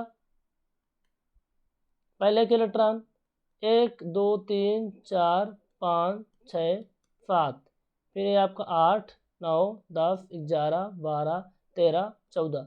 आप में से बहुत लोग सोच रहे होंगे सर एग्जाम में थोड़ी आता है बाबू, इसके बिना आप केमिस्ट्री सीख ही नहीं सकते हो, बहुत प्रॉब्लम आती है। ये जो मैं नियम बता दिया हूँ ना, हुंड का नियम है, एक किसका नियम भैया, हुंड का नियम है, तो इसको थोड़ा ध्यान में रखिएगा। एक किसका नियम है, हुंड का नियम है। जो कक्षक में इलेक्ट्रॉन कैसे भरने हैं हुंड ने बताया था, कक्षक में कैसे इलेक्ट्रॉन भरने हैं हुंड ने बताया था। हुंड ने कहा था कि भैया आप पहले एक एक इलेक्ट्रॉन भरो, और उसके बाद अपोजिट डायरेक्शन में स्टार्टिंग से भरो, अपोजिट डायरेक्शन में स्टार्टिंग से भरो। तो आई होप आपको पता चल गया, है ना, आई होप आपको पता चल गया। तो मैंने क्या क्या बता दिया आपको, कि जो बोरबरी साहब थे, बोरबरी ने बताया था किसके अंदर इलेक्ट्रॉन भरने का तरीका, कक्षा के अंदर, यानी ऑर्बिट के अंदर इलेक्ट्रॉन कैसे भरने हैं, ऑर्बिट के अंदर इलेक्ट्रॉन कैसे भरने हैं, बोरबरी ने बताया था, के एल एम और एन तरीका वाला। 2, 8, 18, 32। ये बोरबरी ने बताया था। जो आपका अफबाऊ था, अफबाऊ ने किसके अंदर बताया था? उप कक्षा के अंदर। इसने सेल के अंदर बताया यानी ऑर्बिट के अंदर, और इसने सब सेल के अंदर बताया, सब सेल के अंदर बताया यानी उप कक्षा के अंदर बताया। उप कक्षा के अंदर क्या बताया था? FPDF, FPDF है ना, FPDF। इसमें कितने का अंतर होता है भैया? 4 का अंतर होता है, 4 का अंतर होता है। इसके बाद हुंड भैया आए। कौन सा भैया आए? हुंड भैया। हुंड भैया ने बताया इलेक्ट्रॉन भरने का, किसके अंदर? ऑर्बिटल के अंदर, ऑर्बिटल के अंदर। उन्होंने बताया कि एक बॉक्स बनाओगे, एक बॉक्स में अधिकतम आप 2 इलेक्ट्रॉन भर सकते हैं। ठीक है। फिर एक आए थे पाउली, पाउली ने क्वांटम नंबर के बारे में बताया था, क्वांटम नंबर के बारे में। जहाँ पे क्वेश्चन आपके एग्जाम में नहीं आते तो उसको मैं डिस्कस नहीं करूँगा। तो ऊपर के मैंने 4 चीज़ें आपको बता दी हैं। बोरबरी को मैंने डिटेल में बता दिया, हुंड को बता दिया, मैंने अफबाऊ को डिटेल में नहीं बताया है। तो अभी मैं आपको अफबाऊ के बारे में थोड़ा सा डिटेल में समझा देता हूँ। अफबाऊ के थ्रू कैसे आप इलेक्ट्रॉन भर सकते हैं, किस तरीके से इलेक्ट्रॉनों का होता है। तो आप लोग हेडिंग बनाइए, अफबाऊ का नियम। क्या लिखेंगे आप लोग? अफबाऊ का नियम क्या होता है भैया?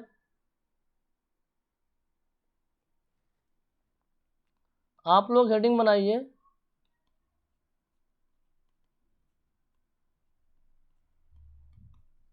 अफबाऊ का नियम, रूल्स ऑफ अफबाऊ, है ना, रूल्स ऑफ अफबाऊ। इंग्लिश में आप लिख लीजिए, बोल दिया हूँ, रूल्स ऑफ अफबाऊ। इसमें क्या होता है?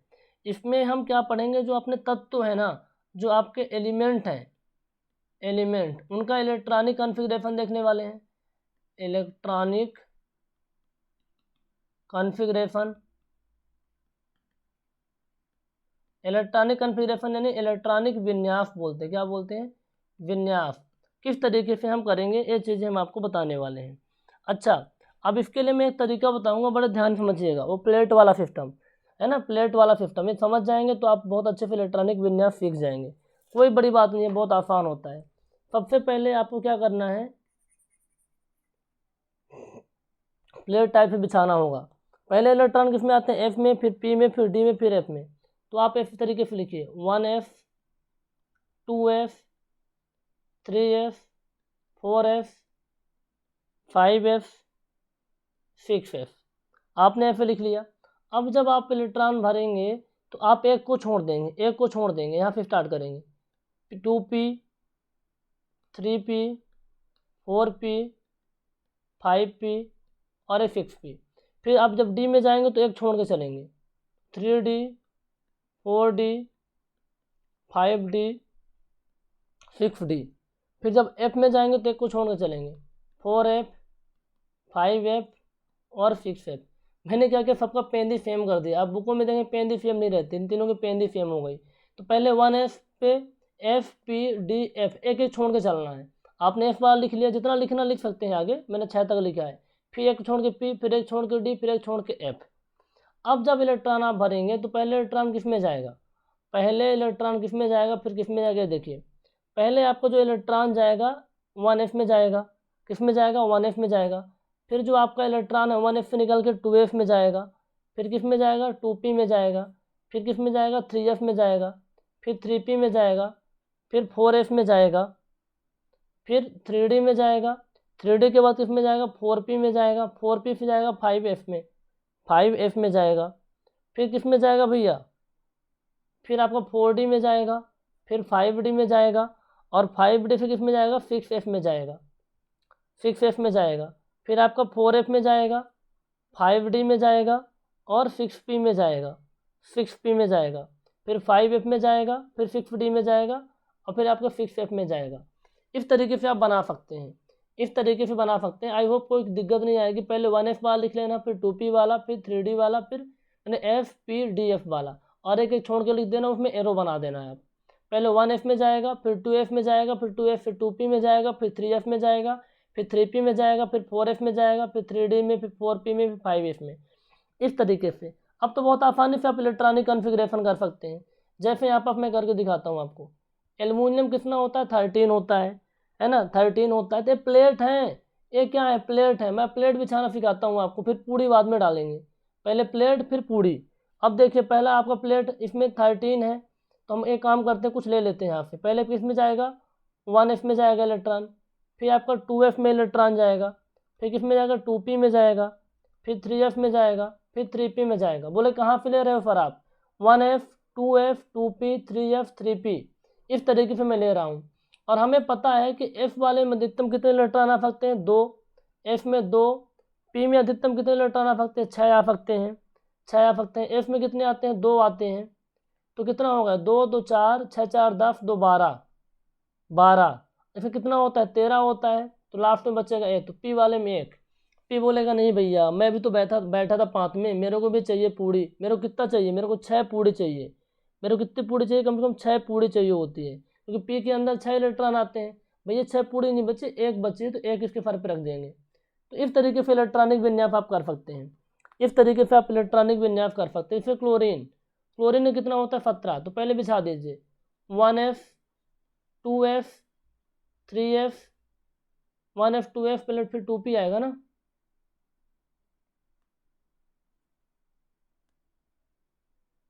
जस्ट मिनट, मैं थोड़ा इरेज कर लेता हूँ। देखो पहले क्या आएगा आपका, 1f आएगा, फिर 2f आएगा, फिर 2p आएगा, फिर 3f आएगा, फिर 3p आएगा, फिर 4f आएगा। ऐसे ही चलेगा ना, 4f आएगा, फिर आपका क्या आएगा, 3p हो गया, 4f हो गया, ऐसे चलता जाएगा। चलिए मैं देख लेता हूँ, नहीं ज़्यादा प्लेट बिछा देंगे पूरी कम जाएगी। इसमें f में 2 आएगा, फिर इसमें भी 2 आएगा, इसमें 6 आएगा, इसमें 2 आएगा, ठीक है। तो 2 2 4, 6 4 10, 2 12, कितना बचा, 5। इसमें 5 रख देंगे, है ना। इसको उठा दो भैया, पूरी खत्म।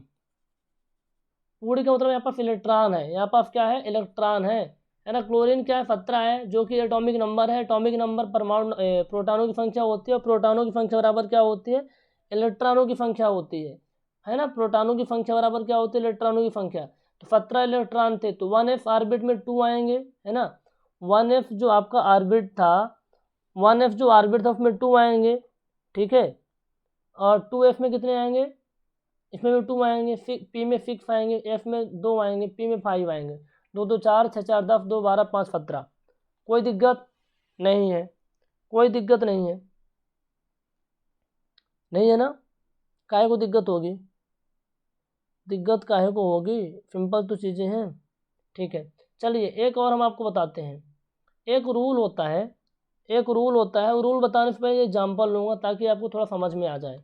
एक एग्जाम्पल है आपके पास है क्रोमियम 24, क्रोमियम 24। चलिए इसमें बिछा के बताइए, क्रोमियम 24 आपके पास है, इसमें आप बिछा के बताइए। तो पहले क्या करेंगे आप, 1f में रखेंगे, फिर 2f में रखेंगे, फिर आप 2p में रखेंगे, फिर 3f में रखेंगे, फिर आप 3p में रखेंगे इलेक्ट्रॉन, फिर आप 4f में रखेंगे, फिर किस में रखेंगे, 1f 2f 2p 3f 3p 4f। मेरे को तो याद है, आप लोग थोड़ा सा क्या करेंगे, आप लोग भी याद करिएगा। आप इनको याद तो बनाना सीख लीजिएगा, फिर कई बार प्रैक्टिस करेंगे तो याद भी हो जाएगा किसके बाद क्या आता है। अच्छा, एफ में कितने इलेक्ट्रॉन आएंगे, 2 इलेक्ट्रॉन आएंगे, इसमें 2 इलेक्ट्रॉन आएंगे, पी में 6 इलेक्ट्रॉन आएंगे, एफ में 2 इलेक्ट्रॉन आएंगे, पी में 6 इलेक्ट्रॉन आएंगे, ठीक है। कितने हो गए, 24 वाला बात था ना। तो 2 2 4, 6 4 10, 2 12, 12, और इसमें 12 6 18, 12 6 कितने हो गए, 18 हो गए। फिर इसमें 2 आ जाएंगे, 20 आ जाएगा। और डी में कितना आ जाएगा, डी में कितना आ जाएगा, 4 आ जाएगा। डी में कितना आ जाएगा, 4 आ जाएगा। अच्छा, तो अब इस तरीके से इलेक्ट्रॉनिक विन्यास कर सकते हैं। क्लियर है चीज़ें, कोई डाउट तो नहीं है, बहुत बड़ा डाउट है, बहुत बड़ा डाउट है। एक नोट करके लिख लीजिए, एक पॉइंट आप नोट करके लिख लीजिए। ए इलेक्ट्रॉनिक विन्यास आपका सही नहीं है, ए इलेक्ट्रॉनिक विन्यास आपका गलत है। एफ और डी क्लास के अंदर, एफ और डी क्लास के अंदर आप क्या कर सकते हैं, एफ में कितने इलेक्ट्रॉन आ सकते हैं अधिकतम, और डी में कितने आ सकते हैं। डी के अंदर अधिकतम कितने इलेक्ट्रॉन आते हैं, 10 इलेक्ट्रॉन आते हैं। और एफ के अंदर अधिकतम कितने इलेक्ट्रॉन आते हैं, 14 इलेक्ट्रॉन आते हैं। एफ के अंदर ये चीज़ पता है ना, डी के अंदर अधिकतम 10 इलेक्ट्रॉन आते हैं, और एफ के अंदर अधिकतम 14 इलेक्ट्रॉन आते हैं। तो एक रूल होता है, अफबाऊ ने बताया है कि एक रूल है भैया कि आप पूरे से एक कम और आधे से एक कम इलेक्ट्रॉन नहीं भर सकते। क्या मैंने बोला? पूरे से एक कम और आधे से एक कम, ध्यान से, आधे से एक कम। अब यहाँ पर मन हम बात करते हैं डी वाले की। अब हम बात करेंगे डी में। तो डी में तो आप 9 इलेक्ट्रॉन नहीं भर सकते, पूरे से एक कम यानी 10 से एक कम, और 10 का आधा 5 होगा, 5 से एक कम यानी 4, पूरे से एक कम और आधे से एक कम इलेक्ट्रॉन आप नहीं भर सकते। तो डी कक्षा के अंदर ना तो आप 9 इलेक्ट्रॉन डाल सकते ना तो 4 इलेक्ट्रॉन डाल सकते। ठीक उसी तरीके से एफ के अंदर आप 13 इलेक्ट्रॉन नहीं डाल सकते, पूरा कितना 14, 14 में एक जाएगा 13, 13 इलेक्ट्रॉन आप नहीं डाल सकते। इसका आधा 7 होगा, 7 से कम 6, 6 इलेक्ट्रॉन आप नहीं डाल सकते। ये आपको पता होना चाहिए, ये आपको पता होना चाहिए। तो फिर आपने डी में कैसे 4 इलेक्ट्रॉन डाल दिया, यहाँ पास डी में कैसे 4 इलेक्ट्रॉन डाल दिया, नहीं डाल सकते भैया। आप एक काम करेंगे, अब यहाँ पास एक तरीका है, एफ में तो कुछ नहीं है, एफ में तो आप एक इलेक्ट्रॉन कर सकते हैं। तो एफ को 1 कर दो और इसको 5 कर दो, बन गया आपका ए वाला आपका इलेक्ट्रॉनिक कन्फिगरेशन सही है। एफ को आप 1 कर दो और डी को 5 कर दो। एफ और डी कक्षा के अंदर पूरे से एक कम और आधे से एक कम इलेक्ट्रॉन नहीं भर सकते। डी में टोटल 10 इलेक्ट्रॉन आ सकते हैं, तो 10 से एक कम 9 और 10 का आधा 5, 5 से कम 4। उसी तरीके से एफ वाला। आई होप आपको चीज़ें समझ में आ गई होंगी। ठीक है, चलिए एक बताते हैं कापर का। कापर के बारे में बताता हूँ थोड़ा सा। कापर कितना होता है भैया? कापर का होता है 29। कितना होता है? 29। तो इसके बारे में भी लिखते हैं 1s 2s 2p 3f 3p 4s 3d, यही होता है। अब इसमें देखिए, इसमें 2 इलेक्ट्रॉन, 2 2 4 6 4 10 2 12 12 6 18 18 18 को 19 18 को 19 10 29, आप 9 इलेक्ट्रॉन डी में डाल दिए। लिखा है यहाँ पर अपना डी के अंदर 9 इलेक्ट्रॉन नहीं आ सकता। आपने 9 क्यों डाल दिया? आपको क्या करना पड़ेगा, आपको यहाँ पास 2 था ना, 2 2 4 6 4 10 2 12 12 6 18 18 2 20 20 9 29। तो आप ऐसा नहीं कर सकते। उस केस में आपको क्या करना पड़ेगा, उस केस में आपको एफ के अंदर 1 इलेक्ट्रॉन और डी के अंदर 10 इलेक्ट्रॉन करना पड़ेगा। ये आपका इलेक्ट्रॉनिक कन्फिगरेशन सही है, इलेक्ट्रॉनिक कन्फिगरेशन सही है। तो आई होप आपको ये चीज़ें क्लियर हो गई होंगी।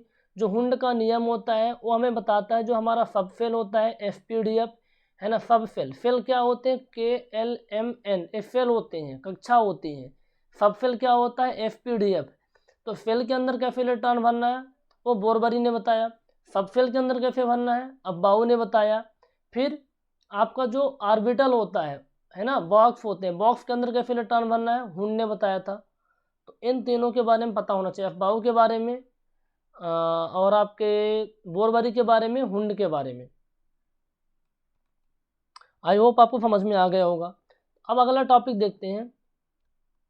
एक और बहुत ज़्यादा इंपॉर्टेंट है जो आपसे कई बार पूछता है। आपसे मैं टॉपिक लिखवा देता हूँ, क्या क्या आपसे पूछता है। आपसे पूछता है भैया कोर इलेक्ट्रॉन क्या होता है। आपने कई बार सुना होगा कोर इलेक्ट्रॉन क्या होता है, हर एक एग्जाम में आता है, आपके एग्जाम में भी आएगा। कोर इलेक्ट्रॉन कितना होता है, वैलेंस इलेक्ट्रॉन कितना होता है, कोर इलेक्ट्रॉन कितना होता है, वैलेंस इलेक्ट्रॉन कितना होता है, वैलेंसी क्या होती है, संयोजकता जिसको बोलते हैं, ऑक्सीडेशन नंबर भी बोल देते हैं। कोर इलेक्ट्रॉन होता है, वैलेंस इलेक्ट्रॉन होता है, वैलेंसी कितनी होती है। आप कैसे जाने कौन सा एलिमेंट मेटल है और कौन सा एलिमेंट नॉन मेटल है, आप कैसे जानेंगे, कैसे जाने कौन सा एलिमेंट मेटल है कौन सा नॉन मेटल है। तो इनको भी थोड़ा सा स्टडी कर लेते हैं अपन। स्लो लगे डबल स्पीड पे देखो, कोई इशू नहीं है। Core electron, valence electron, valency और मेटल और नॉन मेटल, इनके बारे में देखेंगे। इनके बारे में हम अच्छे से आपको बताने वाले हैं। थोड़ा सा कोई एक एटम ले लेते हैं, उस एटम को लेकर कोई एलिमेंट लेते हैं। एक क्लोरीन क्या है आपका, क्लोरीन का 17 है। क्लोरीन एक ही टाइप के एटम से मिला है, क्लोरीन एटम नहीं है, क्लोरीन एक ही टाइप से एटम से बना है। क्लोरीन एक तत्व है, क्लोरीन एक एलिमेंट है। तो इसका इलेक्ट्रॉनिक कन्फिगरेशन कितना होगा, 2 8 और 7 हो जाएगा, इलेक्ट्रॉनिक कन्फिगरेशन होगा। तो इसको चलिए मैं एक डायग्राम बनाता हूँ और इस डायग्राम बना के मैं आपको थोड़ा सा यहाँ पर एक्सप्लेन करूँगा अच्छे से। सबसे पहले तो ये आपका P+N आ जाएगा, न्यूक्लियस आ जाएगा। फिर ये न्यूक्लियस के बाद आपका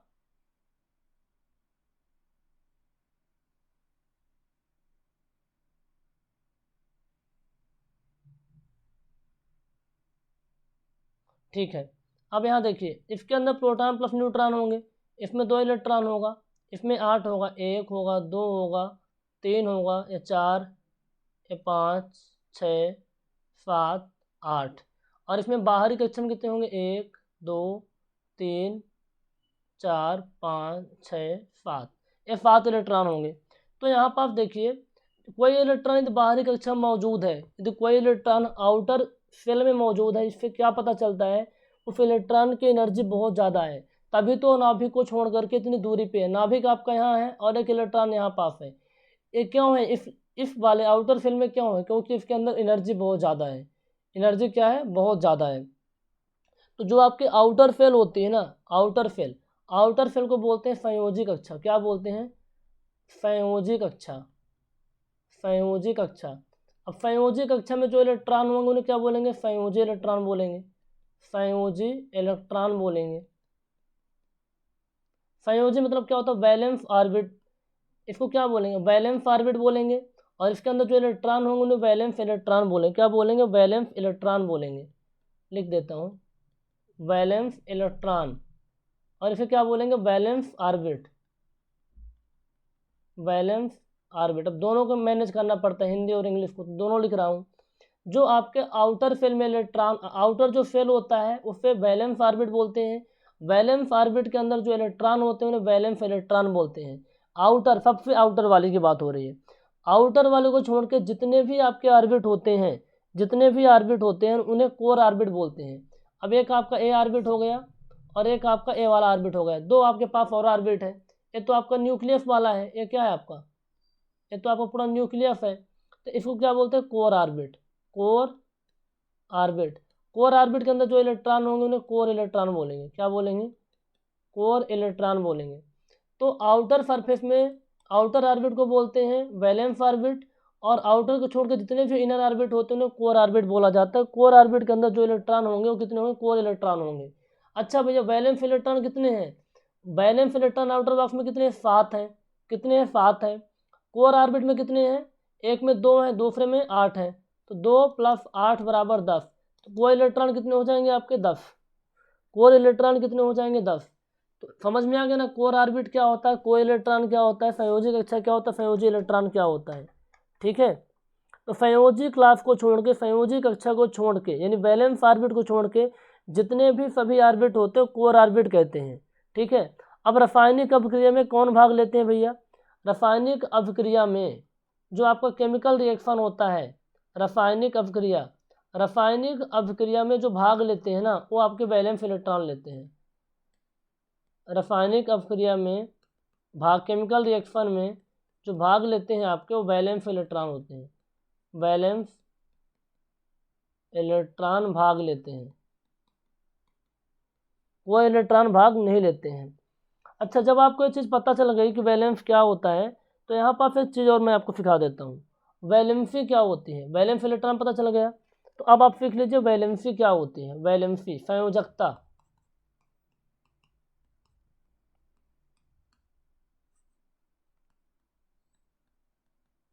वैलेंसी कैसे निकालेंगे? वैलेंसी निकालना बहुत आसान होता है। वैलेंसी निकालना आपके लिए बहुत आसान है। Just minute. ठीक है, वैलेंसी निकालना आपके लिए क्या है? बहुत ही आसान है। कैसे निकालेंगे भैया? आप में से किसी को पता है कि नहीं पता है? आप में से किसी को पता है कि नहीं पता है? बता दीजिए मेरे को। पता है तब भी बता दीजिए, और नहीं पता है तब भी बता दीजिए। वैलेंसी की स्पेलिंग ही मैं चेक कर रहा था। वैलेंसी की स्पेलिंग क्या होती है? VALANCA। नॉट मच इम्पोर्टेंट, बस पता होना चाहिए। मैं क्या संयोजकता बता रहा था। ठीक है। अब ये संयोजकता क्या है? संयोजकता के बारे में कुछ पता है आपको? बहुत आसान होता है। ठीक है। अब इसके 2 रूल होते हैं। इनके 2 रूल आपको पता चल गए ना, बस आपके काम हो जाएंगे। रूल नंबर 1, यदि किसी एलिमेंट के आउटर ऑर्बिट में 4 या उससे कम इलेक्ट्रॉन है तो वही उसकी वैलेंसी होगी। मैं लिख देता हूँ थोड़ा सा। यदि किसी एलिमेंट के एलिमेंट के आउटर फिल में 4, आउटर फिल यानी वैलेंस फिल में 4 या उससे कम इलेक्ट्रॉन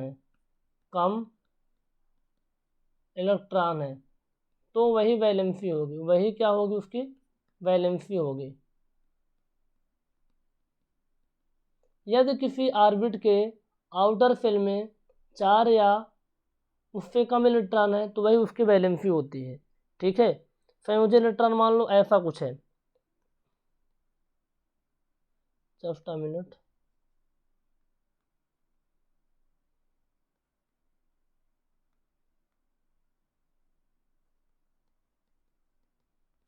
मान लो 1 है, 2 है, 3 है, 4 है, यदि ऐसा कुछ है तो वही आपकी क्या हो जाएगी, वैलेंसी हो जाएगी।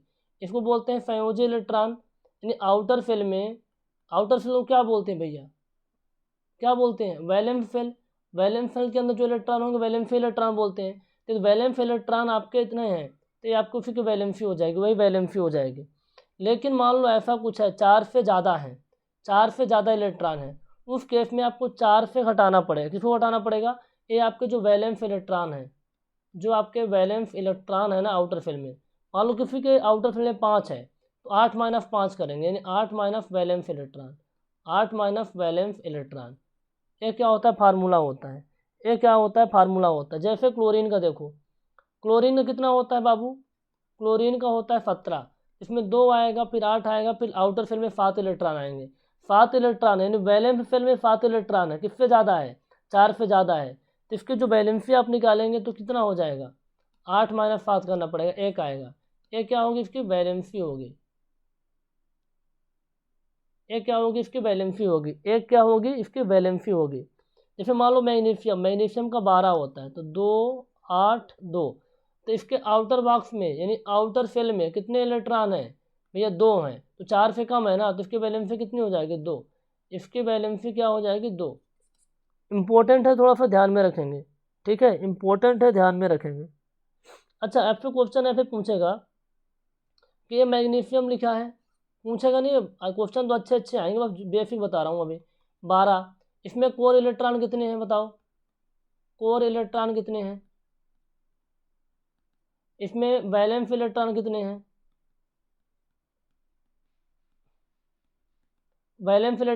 हैं, और इसमें वैलेंसी कितनी है। तो भैया कोर इलेक्ट्रॉन कितने होंगे, आप ही बताओ, 2 8 2, कोर इलेक्ट्रॉन आपके 2 होंगे, नहीं होंगे। आउटर बॉक्स में कितने इलेक्ट्रॉन आ रहे हैं, आउटर बॉक्स में 2 आ रहे हैं, जो 2 होंगे आपके वैलेंस इलेक्ट्रॉन होंगे, और आउटर को छोड़ के जितने भी इनर सेल में इलेक्ट्रॉन आएंगे वो 2 और 8 आएंगे, तो कोई इलेक्ट्रॉन कितने होंगे, 2 + 8 = 10 हो जाएगा। ठीक है, अब वैलेंसी कितनी होगी, आउटर सेल में कितने इलेक्ट्रॉन, 2 हैं, यानी 4 से कम है, तो एज इट इज आप 2 रख देंगे। कितना रख देंगे, 2 रख देंगे। क्लियर है, डाउट क्लियर है ना। मान लो ऑक्सीजन की बात करें, ऑक्सीजन में कितना होता है, एटॉमिक नंबर 8 होता है, प्रोटॉनों की संख्या 8 होती है, इसमें 2 और 6 एफ इलेक्ट्रॉनिक विन्यास होगा, 2 और 6। इसमें वैलेंस इलेक्ट्रॉन कितने होंगे, वैलेंस इलेक्ट्रॉन इस केस में आपके 6 आ जाएंगे। कोर इलेक्ट्रॉन कितने होंगे भैया, 2 होंगे, कोर इलेक्ट्रॉन कितने होंगे, 2 होंगे। ठीक है, अब इसके अंदर वैलेंसी कितनी आएगी, वैलेंसी को चार्ज भी बोलते हैं, वैलेंसी कितनी आएगी, आउटर सेल में 6 हैं, आउटर सेल में यानी वैलेंस इलेक्ट्रॉन 6 हैं, तो 8 - 6 = 2, कितना आ जाएगा, 2। इसका चार्ज क्या हो जाएगा, 2 हो जाएगा, तो आपको मैंने क्या क्या बता दिया, कोई इलेक्ट्रॉन क्या होता है, वैलेंसी इलेक्ट्रॉन क्या होता है, वैलेंसी क्या होती है, मैंने यहाँ पर बनाया था ना आपको बताने के लिए, कोई इलेक्ट्रॉन बता दिया मैंने, वैलेंस इलेक्ट्रॉन बता दिया, वैलेंसी बता दी, इसको चार्ज भी बोलते हैं, चार्ज भी बता दिया। कोई दिक्कत तो नहीं है इसमें, आई होप कोई दिक्कत नहीं होगी।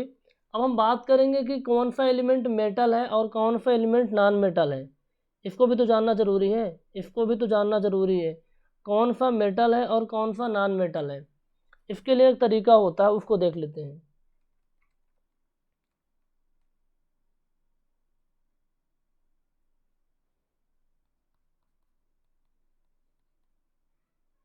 मेटल और नॉन मेटल के बारे में। मेटल क्या होता है भैया और नॉन मेटल क्या होता है इसके बारे में। धातु और अधातु, धातु और अधातु। अब इसके लिए दो फार्मूले होते हैं, दो फार्मूले होते हैं। यदि आप वैलेंस इलेक्ट्रॉन समझ में आ गया है आपको तो उससे आप निकाल पाएंगे बहुत आसानी से। यदि किसी एलिमेंट का जो संयोजी इलेक्ट्रॉन होता है ना, संयोजी इलेक्ट्रॉन, संयोजी इलेक्ट्रॉन, संयोजी इलेक्ट्रॉन यानी आउटर शेल में जो इलेक्ट्रॉन होते हैं, वैलेंस इलेक्ट्रॉन, वैलेंस इलेक्ट्रॉन, बार बार बोलेंगे तो याद हो जाएगा, वैलेंस इलेक्ट्रॉन।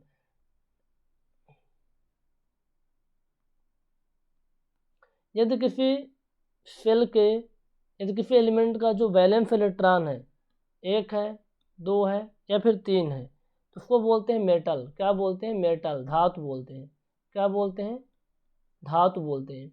एक दो तीन है और मान लो पाँच है सात है, पाँच है छः है सात है, उसको बोलते हैं नॉन मेटल। क्या बोलते हैं? नॉन मेटल बोलते हैं, है ना। नॉन मेटल यानी अधातु, अधातु। और मान लो किसी का जो वैलेंस इलेक्ट्रॉन है किसी एलिमेंट का चार है, तो कोई मेटल भी होगा और नॉन मेटल भी होगा, नॉन मेटल भी होगा। बाकी इनकी प्रॉपर्टी वगैरह तो हम आगे पढ़ेंगे मेटल एंड नॉन मेटल वाले चैप्टर में, लेकिन इतना जान लीजिए कि यदि एक दो तीन है वैलेंस इलेक्ट्रॉन तो मेटल होगा, चार है तो मेटल और नॉन मेटल दोनों हो सकता है, पाँच है सात है तो नॉन मेटल होगा, है ना। जैसे नाइट्रोजन, अब नाइट्रोजन की बात करें, नाइट्रोजन में कितना है? सात, यानी दो और पाँच, पाँच आ रहा है तो पाँच है तो क्या होगा भैया? नॉन मेटल है। इसका वैलेंस इलेक्ट्रॉन कितना है? पाँच है तो नॉन मेटल होगा, पाँच है तो नॉन मेटल होगा। सोडियम, सोडियम 11 होता है, दो होता है, आठ होता है और एक होता है, लास्ट में एक इलेक्ट्रॉन है तो भैया ये क्या होगा? सोडियम आपका मेटल होगा, सोडियम क्या होगा? मेटल होगा। ठीक है। मान लो कार्बन की बात करें, कार्बन, कार्बन में कितना होता है? छः होता है, कार्बन में छः होता है तो दो और चार, तो चार आ रहे हैं लास्ट में, है ना। वैलेंस इलेक्ट्रॉन चार आ रहा है तो मेटल भी होगा और एक नॉन मेटल भी होगा, मेटल भी होगा और नॉन मेटल भी होगा, मेटल भी होगा और नॉन मेटल होगा। तो आसानी से आप निकाल पाएंगे, आसानी से आप निकाल पाएंगे। तो यहाँ तक तो कोई दिक्कत नहीं होनी चाहिए जो आज मैंने बताया है। आज की क्लास में जो कुछ भी मैंने बताया यहाँ तक तो कोई दिक्कत नहीं होगी। मैंने क्या क्या बताया मैं क्योंकि एक बार समराइज़ कर देता हूँ, मैंने आपको क्या क्या बताया। फिर अगली क्लास में फिर कुछ क्वेश्चन करेंगे, मोल कॉन्सेप्ट वगैरह को डिटेल में अच्छे से देखेंगे, मोल कॉन्सेप्ट वगैरह को बहुत अच्छे से डिटेल में देखेंगे अगली क्लास के अंदर। मैंने आपको बताया स्टार्टिंग में बहुत सारी चीज़ें, आइसोटोप क्या होता है, आइसोटोनिक क्या होता है, आइसोबार क्या होता है, ठीक है, ये सब चीज़ें मैंने बताया। इसके बाद मैंने आपको थोड़ा सा बताया इसके बारे में कि ओके, हाँ, तत्व एलिमेंट क्या होता है, मिक्सचर क्या होता है, ठीक है, कंपाउंड क्या होता है, ऑर्बिट क्या होता है, सबसेल क्या होता है, ऑर्बिटल क्या होता है ना। इनके नियम बोर बरे एफ बाउ, इनके नियम आपने सीख लिए, हुंड के नियम आपने सीख लिया, कोर इलेक्ट्रॉन सीख लिया, valence electron, valency, metal, non metal आपने सीख लिया, ठीक है। बस ये चीज़ें आपने सीख लिया तो ये इंपॉर्टेंट था आज की क्लास बहुत ज़्यादा। अगली क्लास में कुछ और चीज़ें देखेंगे जो कि बहुत ज़्यादा इंपॉर्टेंट होंगी। इसकी PDF मैं आपको ऐप में अपलोड कर दूंगा, आप ऐप से देख लेना या फिर खुद के टू द पॉइंट आप लिख सकते हैं, बहुत बड़ी बात नहीं है इसमें, बहुत बड़ी बात नहीं है, इनको अच्छे से करिए। Okay, thank you so much, have a nice day.